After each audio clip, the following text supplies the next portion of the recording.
Zwakhe Mbuli is an angry man. And this. The lituation continues right here on TrendingSA, and no, my skirt's not getting shorter after every commercial break. Now, let's check in what social media is saying about the show. Check. Nina! Karabo Mokhotsi says, TrendingSA on 3, can't y'all negotiate on adding Friday on your days?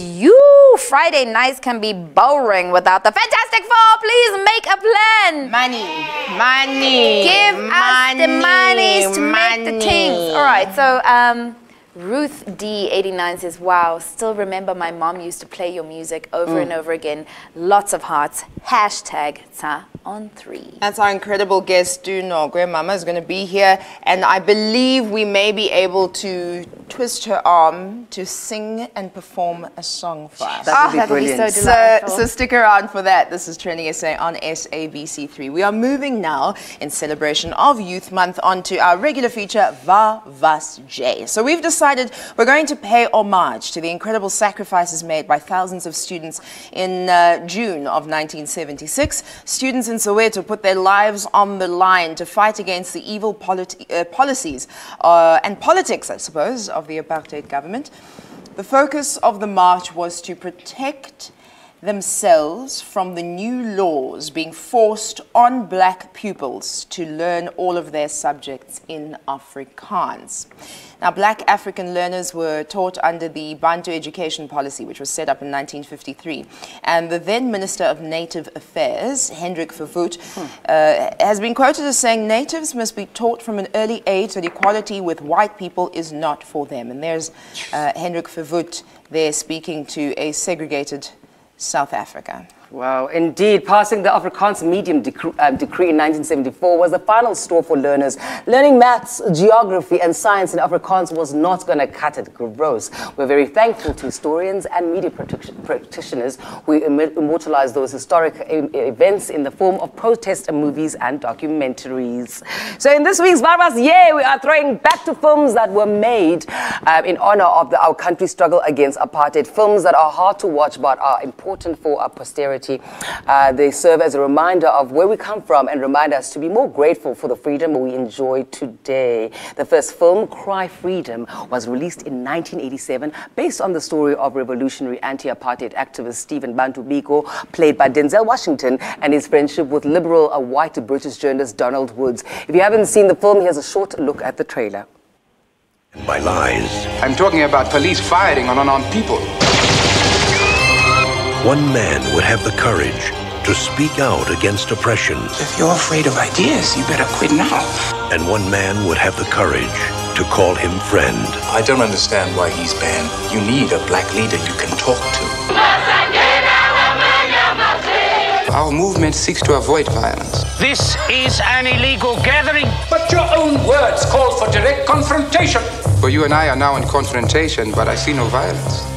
Wow, powerful stuff. Ubiko always had a way with words. Sure. Now, there's a scene in the movie, right, where he's addressing a crowd. He makes this impassioned speech about how, you know what, he wants to do marvelous things and how the black child needs to change. So I think I'm going to start off, right? Let me see if I can pull this off. So, oh, wow. An actual reenactment of the film. Stunning. Let's not say reenactment, but Better let's say dramatization. Okay. Why is Nina in your shot with you? I don't know. Maybe because I just can want you to please give me close to him. space, please? Sorry. Thank you. All right. We have to teach our children black history. Tell them about our black heroes, our black culture, so they don't face the white man believing that they're inferior. Then stand up to him. Anyway, he chooses conflict or with an open hand too.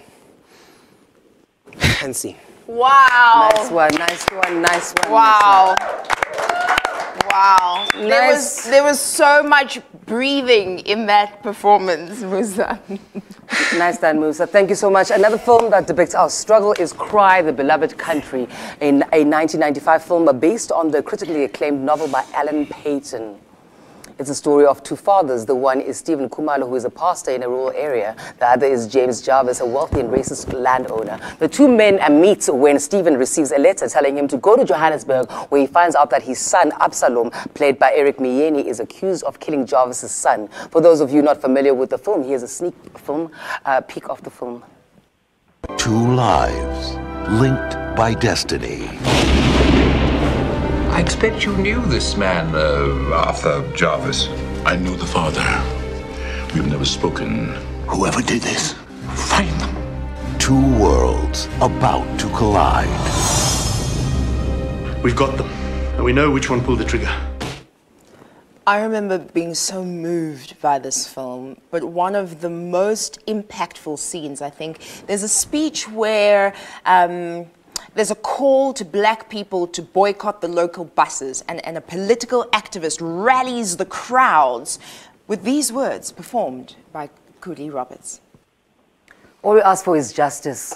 Justice, dignity, decency.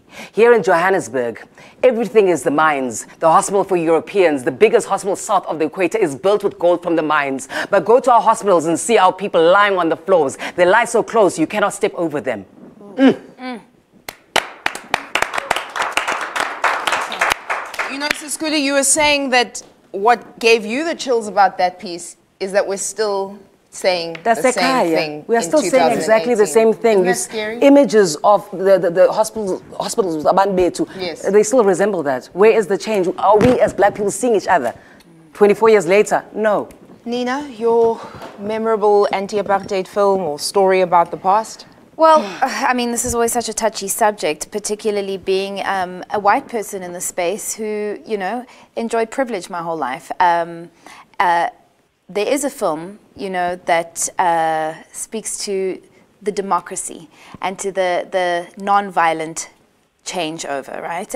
Invictus, the 2009 film starring Morgan Freeman, who plays the great Nelson Mandela, and Matt Damon as Francois Pienaar. So now the story focuses on President Mandela's love of rugby, which I didn't know. I didn't know that he actually loved rugby, which is awkward because it was a game that was seen as a symbol of oppression, right?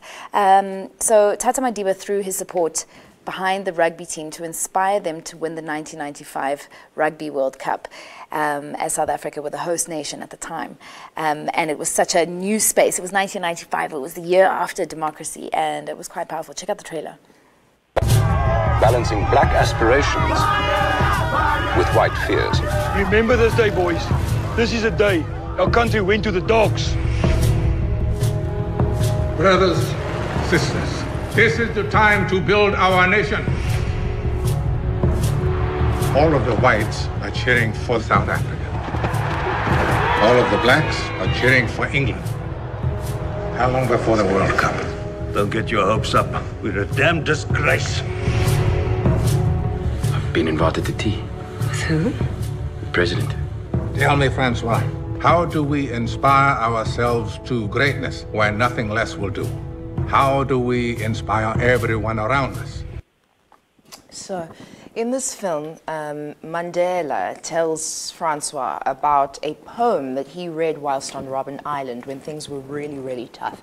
So here is a snippet from the poem Invictus, written by William Ernest Henley. I can't do this in a spoken word way, can I? A little bit more serious. All right. Out of the night that covers me, black as the pit from pole to pole, I thank whatever gods may be for my unconquerable soul. I have not winced nor cried aloud. Under the bludgeonings of chance, my head is bloody but unbowed. It matters not how straight the gate, how charged with punishments the scroll. I am the master of my fate.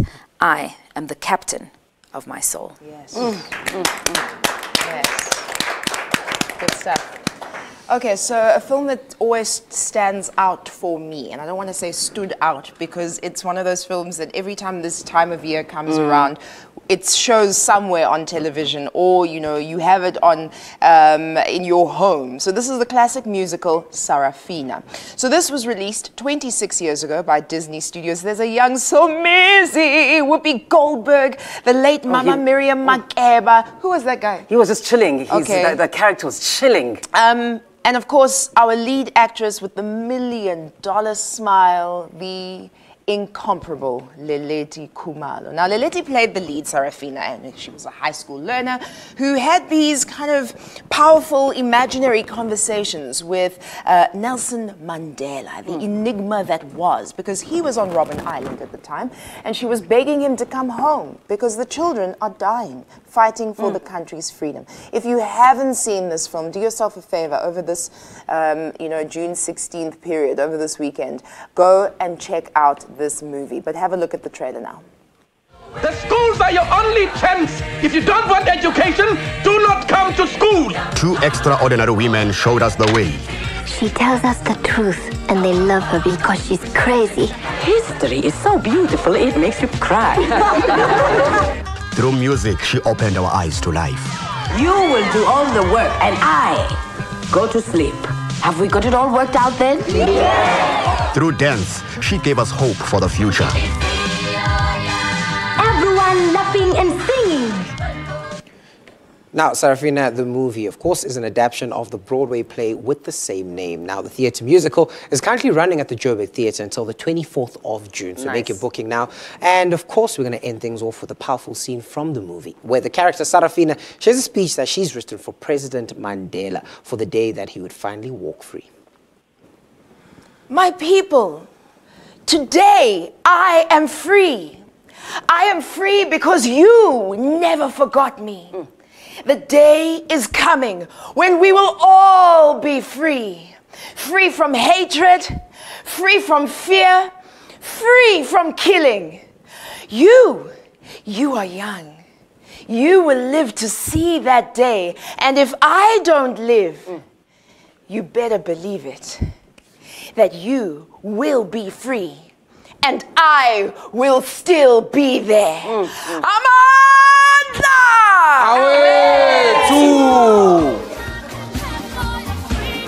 Freedom is coming.